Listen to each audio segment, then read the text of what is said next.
These are never, ever going to give up on these cases. We are going to continue to try to seek immediate stoppages and immediate enforcement. Arizona Attorney General Chris Mays and 3 fellow Democratic AGs drew more than 400 people to a Phoenix town hall this past week for almost 2 hours. Speaker after speaker shared the personal impact of Trump administration funding cuts and firings. The Democratic AGs are providing the strongest pushback to President Trump and Elon Musk's attempts to slash government jobs and services. The Democratic base is outraged. There are voices calling for change within the party.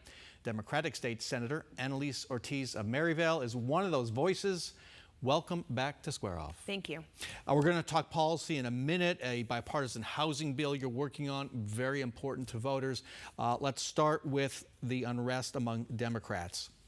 Well, look, my phone has been ringing off the hook and my community meetings have been filled with voters who are terrified as Trump and Elon Musk dismantle our government, cut services, and threaten people's jobs and security. What we saw in the speech was Democrat Al Green standing up and yelling, being dragged out, and few of his caucus mates following him out of that chamber. Do you think they all should have walked out? Absolutely. I think they should have continued to disrupt the speech so that Trump's propaganda and lies could not continue. This is not business as normal, and we are seeing a failure from Democratic leadership to respond with the urgency this moment demands as we are going full throttle into authoritarianism. Here's what you posted on social media after the speech in a tweet or a zeet. A failure, you said. Hakeem Jeffries should resign as leader. You posted that above an image of massive reporters waiting to interview Democrats after the speech. Democrats didn't show up.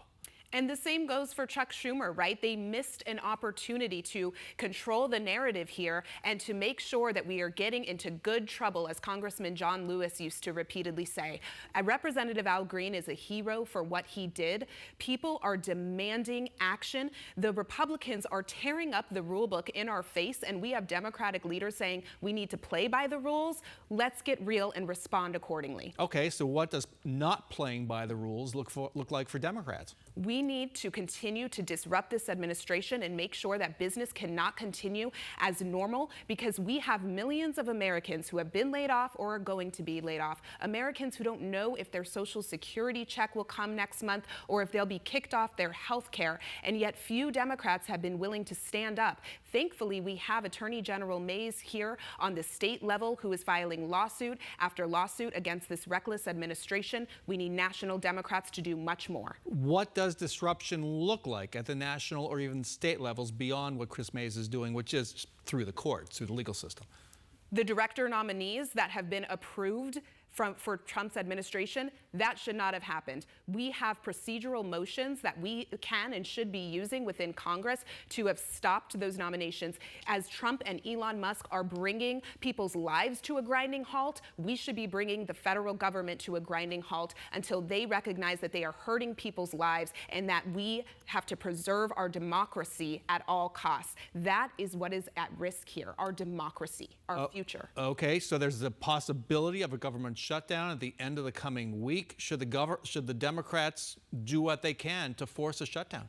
I think Democrats should do what they can to make sure an unelected billionaire is not threatening to cut millions of Americans' Social Security and Medicare. They need to get smart about their budget strategy. They need to put up a fight, and people want to see that fight. Do you see that kind of leadership you're looking for among Arizona elected officials beyond Chris Mays, who you've already cited? I think we need to be doing much more as a state government. All right, let's move on to the Capitol now. The Starter Homes Act, which you've been working on, has been passed by the state Senate with bipartisan support, awaits action in the House. It would, supporters say, help the affordability crisis. What specifically would it do?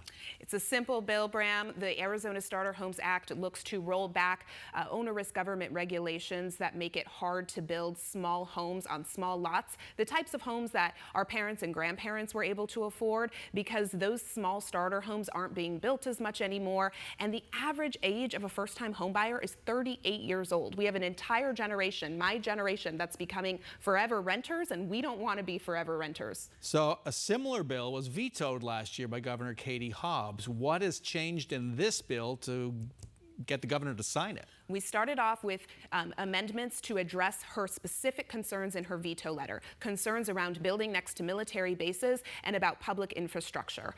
Then we took it a step further after multiple stakeholder meetings with the League of Cities and Towns to add at least 7 different amendments that were specific requests from the cities in order to make sure we get bipartisan support and that we have legislators on board. Unfortunately, the cities have dug their feet in and said they will not support this bill, but they are not doing what's needed to meet our housing shortage, so this state-level action is needed. So you're supporting the state overruling the cities.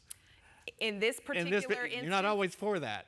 Not always. However, the city governments have failed to meet the moment when it comes to our housing shortage, and we have so many people moving to Arizona. The supply and demand is out of whack, and cities are not willing to do what's necessary to build housing. So we need the state to step in and do something here. 1 in 4 voters in a recent poll said they are considering leaving Arizona because housing is too expensive. That's not good for our economy. Voters are demanding action. Got to end it there. State Senator Analise Ortiz, thank you very much for joining us. Thank you.